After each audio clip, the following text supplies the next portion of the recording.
In 21st century, we get to hear that there is one perfect Quran. It has been perfectly preserved to the letter, to the dot, to the word, to the sound.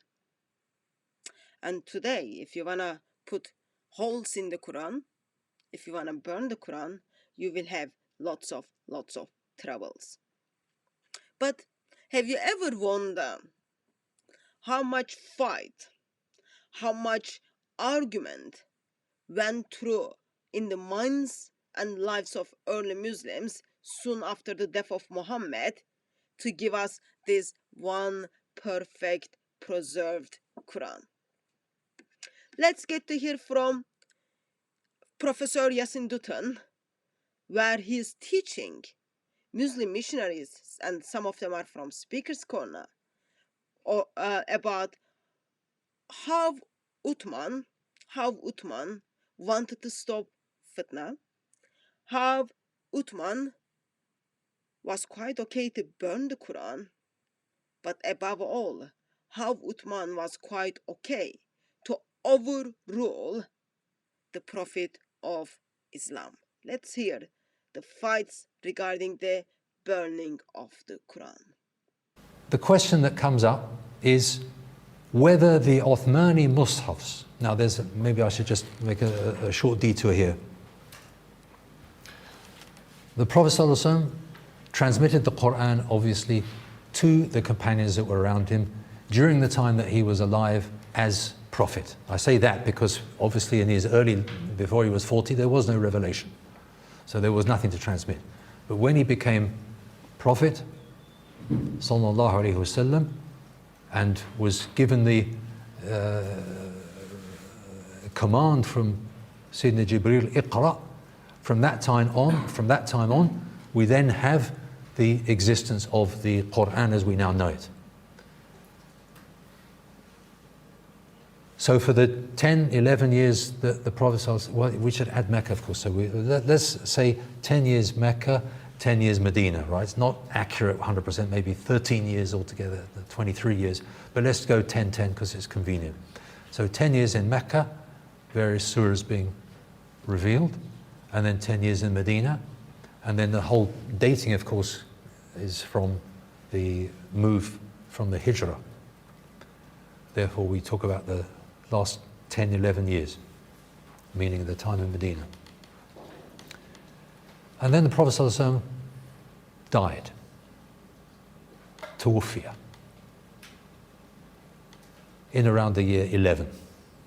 Again, if I'm wrong by a year or two, please forgive me, but that's how I remember it, as sort of somewhere ticking around. Sayyidina Uthman became caliph in, I think, correct me if I'm wrong, around the year 24, 25. I think on the cusp of the year. Apparently it was at the very end of one year, the beginning of another, so not always quite so straightforward.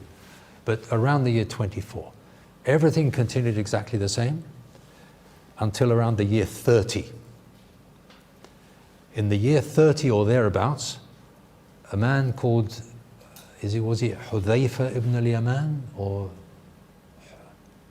again, it will be here. I can check it. I'll have to maybe pause and check. Hudhayfa or Hudhayfa, I'm pretty sure Hudhayfa, was fighting in the north of Iraq or Azerbaijan or somewhere like that. And he found the troops were arguing about the Quran. And he went back to wherever it was. I think he went back to Iraq first of all, actually, where he came from. And then he went to Sayyidina Uthman in Medina, presumably.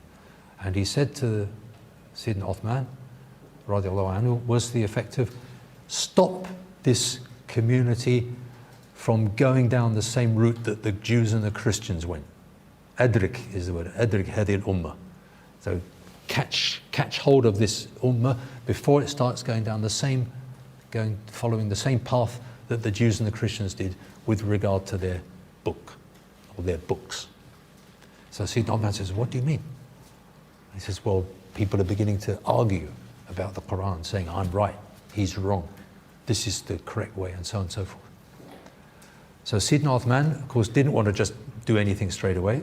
So he sought the counsel of the companions at the time, and then they all, cutting a long story short, they all agreed that it was important to have one version, not as it were the version, but one version. And that is the beginning of what they call al-Mushaf al-Uthmani, or al-Masahif al-Uthmaniyya, because there were more than one Mus'haf was sent to these different places. But effectively, even though we say there are different Mus'hafs to different places, it's basically one skeleton that we're talking about, with very minor differences which we'll have a look at. So Sayyidina Uthman made that decision, and he also ordered that all other copies were to be burnt. So that means whatever was going on in that first 30 years was then changed, or it was restricted. And what was allowed was, in some instances, then not allowed. Now that brings up the question of, well, does that mean you've lost some Quran? What does that imply? Because that was, if you like, the question behind this question. Because if Sayyidina Uthman decided on one version, what about other possible versions? Does that mean one had lost something that the Prophet ﷺ said? These two companions, Sayyidina Umar and this man Hisham, they both had different versions of Surah Al-Furqan, and yet both versions were given the stamp of authority of the Prophet ﷺ. Said, yes, hakadha unsila, like that it was sent down. So for the Prophet ﷺ there was zero problem. Zero problem. Yep, that's fine. That's how it was. Yep, that's fine. That's how it was. Yep, it's all good. اقرأوا ما تيسر منه. Recite whatever's easy for you. If you remembered it that way, and that's what you're familiar with, then you do that way. Don't make it an issue. But then we start getting these arguments between the troops, Azerbaijan, etc., as I just mentioned. And so then it was a different issue. In other words, now you're beginning to, there's discord among the Muslims. So instead of being one people who could use that version, and it's all sort of possible, it's now becoming a cause for argument. And that's not good news. Becoming a source of fitna, trouble. So Sayyidina Umar got together a group of people to come up with a definitive text, we could say. Sayyidina Uthman, sorry, what did I say? Sayyidina Umar. Sayyidina Uthman. So Sayyidina Uthman got together a group of people, including Zayd ibn Thabit and various other names. I don't know all the names. They're well known for, within the history books. And there's another part of the story. What did Sayyidina Uthman use to make his definitive version? The answer that you'll find most commonly said, which is a simple answer, but it's also a little bit simplistic. As we'll see, it doesn't fill in all the gaps. The simple answer is that Sayyidina Abu Bakr had got together a version in his caliphate. Because people were being killed in the Battle of Yamama, I don't know what the battles were. There were battles at the time of Sayyidina Abu Bakr, and so he got together a version. In other words, there were pages with this surah and pages of this surah and pages of, and had them all together, and then basically just kept them aside. When he died, they were left, again, excuse me if I'm wrong here, but in the hands of Hafsah. No. Hafsah, yes, but Hafsah's later. Hafsah's the daughter of Sayyidina Umar. That's it. Sorry, now I got the link, yes. So Sayyidina Abu Bakr had those pages. They were inherited by Umar, by Sayyidina Umar. When Umar died, he handed them to his daughter Hafsah and basically said, look after them. And Hafsah did exactly that. She looked after them. Then, when this other thing turned up, this dispute over various things in Azerbaijan, etc., among the troops, and they went to Sayyidina Uthman to see about it. He said, yes, let's get the Ummah on one version of the text. What version? Well, there's the one that Sayyidina Abu Bakr had that was inherited by Umar, which Hafsah's got. Go to Hafsah and ask her to give you that text. And Hafsah said, no, that's mine. I was given it. I'm not going to let go of it for anybody. They said, well, if we promise to give it back, will that be all right? So she said, yes, that will be all right. So they used that as one of various options, because there were also bits written on, as they say, shoulder blades on the bit of that palm tree that is quite flat, and in the hearts of men, etc. So all of these sources of the revelation were used to bring forward this one text, which happened. And so that's why it's known as the reading of Zayd sometimes, as in that hadith about Al-A'mash that we referred to. It talks about the reading of Zayd, meaning the one that Sayyidina Uthman did using Zayd. Zayd was the chief man of the... I hate using these words. You can't... What can you say in good Arabic other than committee? Because committee is not good Arabic. Committee is bad French Revolution English. Anyway, a group of people, a team of people were got together to do this work of writing down the Mus'haf. And then, when they had finished, her pages were, Hafsah's pages were given back to her. At the same time, Sayyidina Uthman ordered that all other versions, existing pages, etc. Excuse me.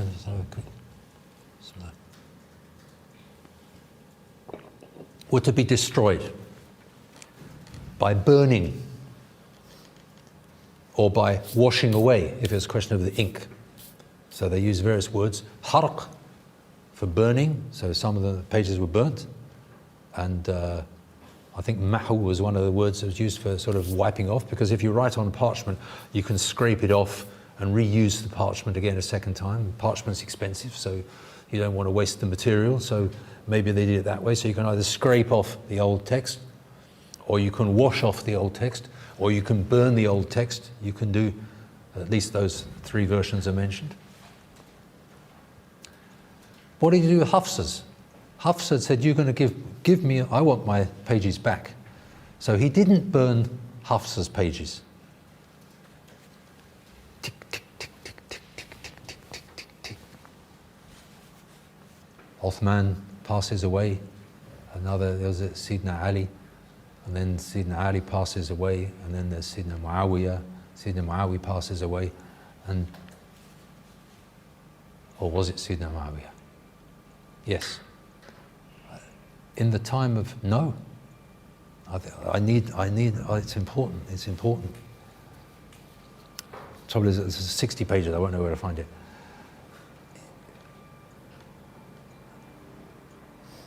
The question is, when did Hafsah die? I don't know. But I think it was, Allahu A'lam. Because it was Marwan. Yes, it must have been the time of Muawiyah, because Marwan was the governor of Medina under Muawiyah. So it's the time of Muawiyah. Now Muawiyah was the caliph between 40 and 60, near enough. Maybe 61, I think 60, 40 and 60 of the Hijrah. And Hafsah died, from memory, in the 50s, say like 57, 58 or something, I don't know. You can find out. These things are accessible in the books of history. So she had her pages. So Marwan was the governor. Now Marwan knew about the judgment of Sayyidina Uthman and the kinsmen, of course, the Bani Umayyah as well. So when he knew that she died, he ordered those pages, ordered those pages to be brought to him, and he burnt them. So Hafsah's pages were burnt at that time. So that version that Sayyidina Abu Bakr got collected. And then it had been superseded by the Uthmanic Mus'haf, the Uthmanic recension. I'm using these words, but take them in their Muslim meaning.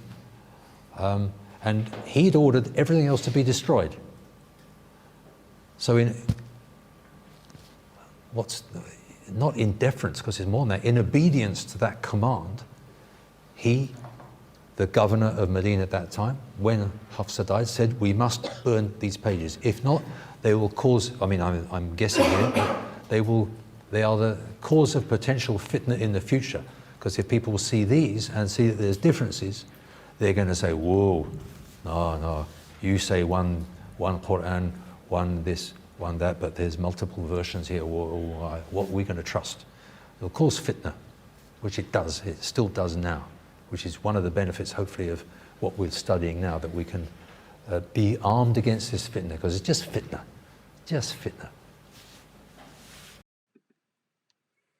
Amazing, isn't it?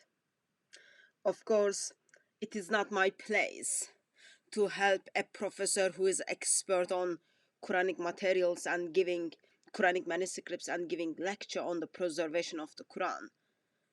It is not my place to kind of just summarize what he actually meant. First Quran is compiled under the Abu Bakr after the death of Muhammad, because people were dying in the Battle of Yamama and Muslims were losing the Quran. They compiled whatever left over. That Quran was given to Umar. Umar passed it to his daughter Hafsah, and from Hafsah, around 650s, Uthman steps in. From the battle in Azerbaijan, people are calling one another kafir because the way Quran is being recited. People are calling one another disbelievers because of the way Quran is being recited. Chief comes to Uthman and then says, oh, let's fix it before this nation divides like Jews and Christians about their book. Uthman gets the Quran from Hafsah. Remember, according to Professor, Hafsah didn't want to give it. Uthman promised her that he will return. And then Hafsah says, of course, I'll give it to you. And then her Quran is being returned and all of the Qurans are being burned with the order of man called Uthman, who never received any revelation from Allah, who was just another father-in-law of Muhammad. And the reason these things are happening, because different Qurans are causing fitna, different Qurans are causing corruption in the land. 533, what do you do if someone is causing corruption? They say goodbye to their hands and feet and you crucify them. Wonderful, wonderful, wonderful. And of course, Hafsah dies in 665. Soon after Hafsah dies, they take her Quran and then they burned her Quran as well. Because why? There are different Arabic Qurans. So you get rid of everything, you preserve only one version of the Quran. Why? Because different Arabic Qurans are causing fitna. It is the source of the fitna. It is causing corruption. And the answers we have actually doesn't fill the gaps. But what we do is we follow the examples of Uthman, who ordered burning of the Qurans. Disappointing. Very much disappointing. Quran has been destroyed by the third Caliph of Islam.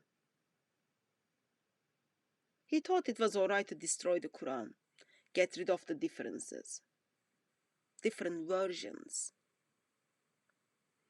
Doesn't look like he was very successful, since today there are more than one perfect preserved Quran. Since today there is more than one Quran has different names, different words in it, and none of them are being seen by the Prophet of Islam or God of Islam. Don't be surprised if Muslims are disappointed that you put holes in the Quran, if Muslims are disappointed that you are burning the Quran. I think main reason is because they know they cannot do anything to Uthman. Therefore, what they do is, Uthman couldn't do his job well. Uthman, what he took over from his previous caliphs, from Umar, from Abu Bakr, as well as from Muhammad, become the source of fitna with giving the different versions of the Quran to this world. And Muslims cannot do anything to him because he's long dead. What they would do is, they would simply use it as the source of fitna, with knowing actually it is the tradition of Islam. It is their own caliphs. It is their own prophet. It is their own angels. It is their own God who causes the fitna by giving different versions, which causes disturbing in Muslim community, where people calls one another kafir. And today we heard from Professor Yasin Dutton. Today is the same. There are different versions of the Arabic Quran. What do? Is we equip ourselves for that. What is the best way to equip ourselves for the different versions of the Arabic Qurans? We deny. There is only one Quran, perfectly preserved, dot by dot, letter by letter, sound by sound, word by word. It's been burned, destroyed, because it was causing fitna. Uthman was quite okay to overlook the decisions his own prophet did. Welcome to the world of Islam. Welcome to the world of Islam.